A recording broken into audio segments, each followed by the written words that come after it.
Good morning class. Shrideep Chand Chaudhary महाविद्यालय से मैं आज आपके सामने बीए थर्ड सेमेस्टर में जो हमारा टॉपिक है सामाजिक प्रभाव, तो उसके बारे में आज हम बात करने वाले हैं। तो सामाजिक प्रभाव जैसा कि नाम से समझ में आता है कि जब समाज में रह कर के जो दो व्यक्ति एक दूसरे पर अपना प्रभाव छोड़ते हैं और जो जिन लोगों पर प्रभाव पड़ता है उनका जो व्यवहार है उसमें परिवर्तन देखने को मिलता है। तो यही कहलाता है सामाजिक प्रभाव का आशय या सामाजिक प्रभाव। ठीक है, यानी कि जब एक व्यक्ति अन्य व्यक्ति पर के प्रति अपना व्यवहार करता है तो उसके व्यवहार में इसके व्यवहार के प्रति परिवर्तन नजर आता है। फिर जब वो अपना व्यवहार पहले व्यक्ति के लिए करता है तो पहले व्यक्ति के व्यवहार में परिवर्तन नजर आता है। तो ये कंटिन्यू प्रोसेस है जो जीवन भर व्यक्ति के जीवन में चलती रहती है। ऐसा नहीं है प्रोसेस कभी रुकेगी या बंद होगी, बिल्कुल भी नहीं।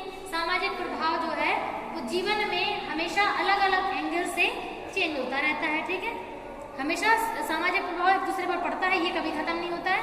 हाँ, बस फर्क इतना पड़ता है कि जो व्यवहार है वो कितने ट्रायल में चेंज हो रहा है, यानी कि बहुत जल्दी चेंजेस हो रहा है या फिर थोड़े समय बाद। ठीक है, तो पहला पॉइंट है इसमें शिकर्ड और बैकमैन की जो डेफिनेशन है, सबसे पहले एक डेफिनेशन दी है वो समझ लो। तो इनने कहा है यदि किसी व्यक्ति की क्रियाओं के कारण दूसरा व्यक्ति उन क्रियाओं को करता है और वैसे ही क्रियाओं को करता है तो उसे सामाजिक प्रभाव कहते हैं। जैसे अगर आपसे किसी व्यक्ति ने कहा कि हम इस चीज की तैयारी कर रहे हैं, आपको लगा कि अरे यार चलो ठीक है हम भी कर लेते हैं, तो ऐसा है कि इसका मतलब है कि आपके ऊपर उसका प्रभाव पड़ा है और आपने उस कार्य को कर दिया। ठीक है, ये रहता है। तो शिकर्ड और बैकमैन के अकॉर्डिंग ये डेफिनेशन थी।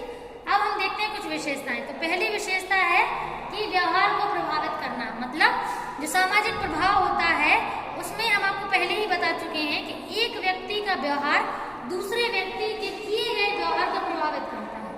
अगर एक व्यक्ति पॉजिटिव बिहेवियर करता है तो दूसरा व्यक्ति उसे देख करके उसके प्रति पॉजिटिव बिहेवियर प्रेजेंट करता है। अगर एक नेगेटिव दे तो दूसरा उसके प्रति नेगेटिव ही देता है। क्यों?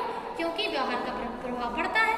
सेकेंड पॉइंट है आश्रितता का प्रभाव। ठीक है, इसमें सिंपल सी बात है कि आश्रितता का प्रभाव कोई भी व्यक्ति जब किसी अन्य व्यक्ति पर आश्रित होता है अपनी हर क्रिया के लिए, दिन प्रतिदिन डेली रूटीन के वर्क के लिए, जब दूसरे व्यक्ति पर आश्रित होता है तो उसके जैसा वो व्यवहार करता है वैसे ही वो व्यक्ति भी व्यवहार करता है। क्यों? क्योंकि वो डिपेंडेंट है, वो अपना कुछ सोचेगा नहीं, अपने अकॉर्डिंग डिफाइन करेगा नहीं। ठीक है, तो ये है। उसके बाद हमारा है नेक्स्ट अनुरूपता, आज्ञाकारिता और अनुपालन। तो इसका मतलब क्या है? अनुरूपता मतलब जैसे मान के चलो अगर भीड़ में 10 लोग एक जैसे कार्य करते हैं और उस भीड़ में 12-13 लोग हैं, 10 लोग एक ही कार्य कर रहे हैं तो 3 लोग सोचते हैं हम और इनके जैसा काम कर ले, हम अलग से क्यों भागे। इसका मतलब है कि अनुरूपता वाला गुण भी व्यक्ति के व्यवहार को प्रभावित करता है। बिल्कुल सही बात है। नेक्स्ट है आज्ञापालन। आज्ञापालन मतलब ऑर्डर के द्वारा किए गए कार्य में परिवर्तन। आपने देखा होगा अगर हमें कोई ऑर्डर दे देता है तो हम उस काम को कर देते हैं। क्यों? क्योंकि एक तरीके से वो हमसे बड़ा है या फिर हमारा इतना क्लोज है कि हम उसकी बात को माना नहीं करते। तो ऑर्डर के आधार पर भी व्यवहार में परिवर्तन देखने को मिलता है। ठीक है, बिना ऑर्डर के नहीं करते वो काम, वो लेकिन ऑर्डर देने के बाद वो काम उन्होंने किया है। नेक्स्ट है अनुपालन। अनुपालन का मतलब रिक्वेस्ट करके किसी और के बिहेवियर को प्रभावित करना। ठीक है, हाँ, तो ये 3 पॉइंट हुए। नेक्स्ट है कभी कभी अनुकूल के बजाय प्रतिकूल भावना होती है। आप जानते हो ऐसा जरूरी नहीं है कि हमेशा अगर एक व्यक्ति के व्यवहार का दूसरे व्यक्ति के व्यवहार पर वही प्रभाव पड़े जो वो देखना चाहता है या जो होता है। कभी कभी ऐसा भी हो जाता है कि अपोजिट व्यवहार निकल के आए, है ना, जैसा हमने एक्सपेक्ट किया था वैसा बिहेवियर निकल के नहीं आ रहा है। ठीक है, और लास्ट है सामाजिक प्रभाव प्रत्यक्ष या अप्रत्यक्ष रूप में घटित। ठीक है, तो सामाजिक प्रभाव कैसे, या तो मतलब प्रत्यक्ष भी होता है और अप्रत्यक्ष भी होता है। मतलब कभी कभी तो सीधे सीधे बिहेवियर होता है तो आपका बिहेवियर में चेंजेस नजर आते हैं, कभी कभी इनडायरेक्ट बिहेवियर आपके अंदर देखने को मिलते हैं और आपको या सामने वाले को नहीं पता होता है कि आपका ये बिहेवियर क्यों निकल के आ रहा है। ठीक है, ये है। अब इसके बाद देखते हैं कुछ प्रकार। ठीक है, इसके ये प्रकार हैं जो ये हेडिंग डली है ना, ये प्रकार हैं। ठीक है, तो पहला प्रकार क्या है?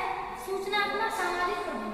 सूचनात्मक सामाजिक प्रभाव मतलब कि सामने वाले व्यक्ति के द्वारा कितनी सूचना उस व्यक्ति को मिल रही है, जितनी सूचना उसको मिलती है उसी आधार पर वो उस प्रभाव को या फिर उसके ऊपर वो प्रभाव देखने को मिलता है। ठीक है, तो ये सूचना की क्वांटिटी डिपेंड है कि कैसे वो व्यवहार कर रहा है, तो उसको हमें उसके उसके बिहेवियर में परिवर्तन हो रहा है, ठीक है।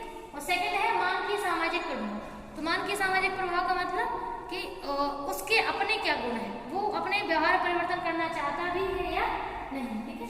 तो ये भी डिपेंड करता है कि वो अपने बिहेवियर में चेंजेस करना चाहता है या नहीं। तो मानवीय गुण यानी कि व्यक्ति के अपने सिद्धांत, अपने नियम, अपना मन, अपनी इच्छा, ये भी डिसाइड करता है कि उसके व्यवहार पर उसका प्रभाव मतलब सामने वाले व्यक्ति पर उसका व्यवहार उसे डालना है या नहीं डालना है, ठीक है। तो अब देखते हैं कैलमैन के अनुसार। तो कैलमैन ने 3 पॉइंट दिए। पहला है अनुपालन। अनुपालन हम आपको समझा ही चुके हैं। जब कई लोग एक कार्य करते हैं तो कुछ लोग और उन्हीं के जैसा कार्य करते हैं, हालांकि उसके लिए वो अंदर से मतलब एकदम स्ट्रांगली तैयार नहीं होते हैं, लेकिन सबके देखा देखी वो भी कर देते हैं, ठीक है। तो ये पॉइंट देखने को मिलता है। नेक्स्ट है हमारा तदात्मीकरण। तदात्मीकरण मतलब वो खुद से ही तैयार है, उनको अपने आप से सोच रहे हैं कि उनको व्यवहार में परिवर्तन करना है। और लास्ट है आत्मीकरण यानी कि अपनी इच्छा से अपने व्यवहार में परिवर्तन करना, ठीक है। कोई भी डाउट हो तो बता सकते हैं। Thank you.